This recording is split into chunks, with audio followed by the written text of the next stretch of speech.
Drinking is definitely haram while you are drinking standing up, unless you need to because of some sort of reason, like the Prophet of Allah, he drank Zamzam standing up because of he was, lots of people. It's not number two. He wants to show the people what they should do in their Hajj ritual, so he's teaching them. But to drink standing up is not correct, and also drinking Zamzam itself standing up is not correct.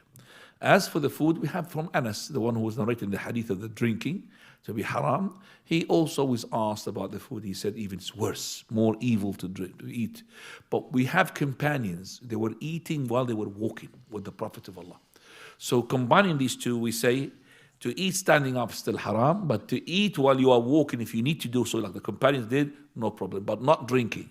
Drinking, you have to sit down. So eating, if you're walking, is allowed, if you need to do so. Eating standing up is not allowed. Drinking standing up or walking is not allowed. And it's haram.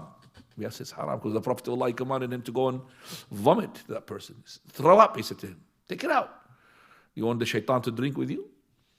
So do you want the cat to drink with you? Well, yeah, no, Messenger of Allah. Well, shaitan, worse, drank with you. The shaitan. If the shaitan drank with you, that means you got some pollution there. Take it out.